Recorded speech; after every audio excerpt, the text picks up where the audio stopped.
के बिना technical knowledge के आप कुछ नहीं कर सकते। आप कहने का मतलब है कि आप उस तरह से पढ़ाई कर रहे हैं, बीए में सारा कुछ कर ले रहे हैं, लेकिन यदि आपके पास टेक्निकल कोर्स नहीं है तो आप कहीं भी पूरी तरीके से उस तरह से जॉब नहीं कर सकते।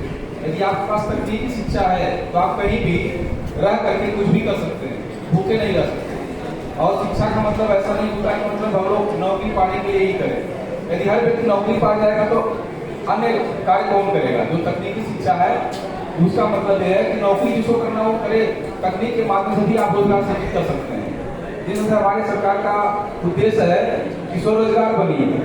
स्वरोजगार करने का मतलब यह है कि मतलब कुछ ऐसी तकनीकी शिक्षा ग्रहण कर लीजिए जिससे आप कहीं भी रहें, किसी भी क्षेत्र में 4 पैसे का आय सृजित कर सके, अपना परिवार भरण पोषण कर सके, अपना घर परिवार चला सके। उसी क्रम में उमा टेक्निकल डिग्री कॉलेज जो बर्डपुर में है, ये अभी हमको लगता है 3 से 4 साल हो गया, 6 साल हो गया है।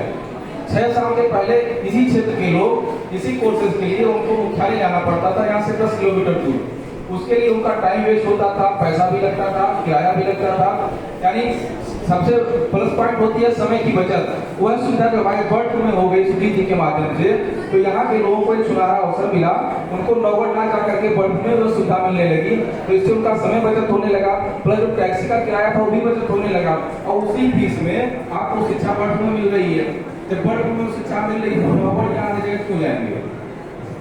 लोग कहते हैं सिटी को देखकर मत जाइए, आप क्वालिटी देखिए, क्वालिटी कहाँ मिल रही है।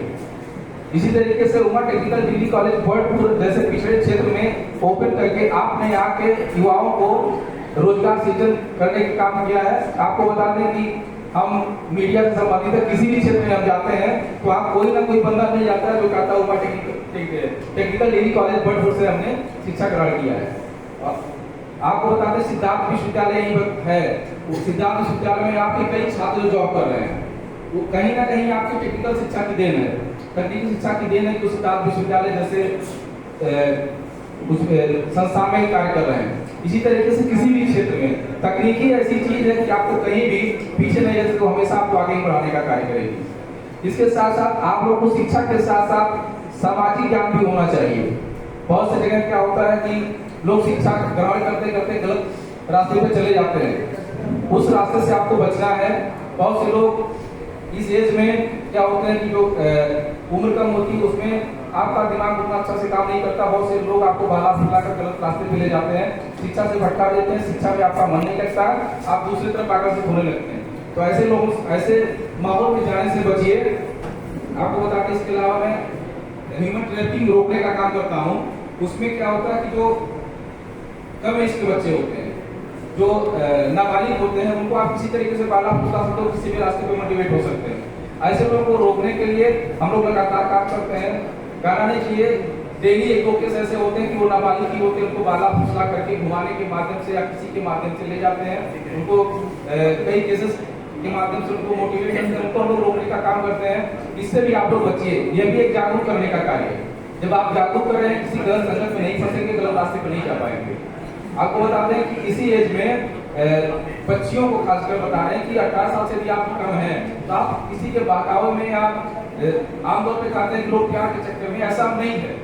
उनके चक्कर में आप जब उनके साथ कहीं तब चाहिए जब पूरी तरह अगले के बारे में जानकारी हो जाए, वो कौन व्यक्ति है, किसका लड़का है, किसका लड़की है, पूरी अगले के बारे में जानकारी हो, तब कहीं उसके साथ आप लोग जाने का प्रयास करें।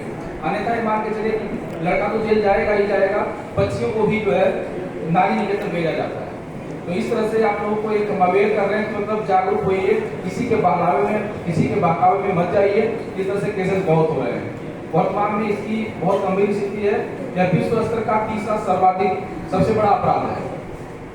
और आप लोग तकनीकी शिक्षा में आगे लगातार बढ़ते रहिए, और हम चाहेंगे जहाँ तकनीक है वहीं आगे ही बढ़ा जा सकता है। बिना तकनीक के कुछ भी वर्तमान में संभव नहीं है। इन्हीं बातों के साथ मैं अपनी वाणी को विराम देता हूँ। जय हिंद, जय भारत।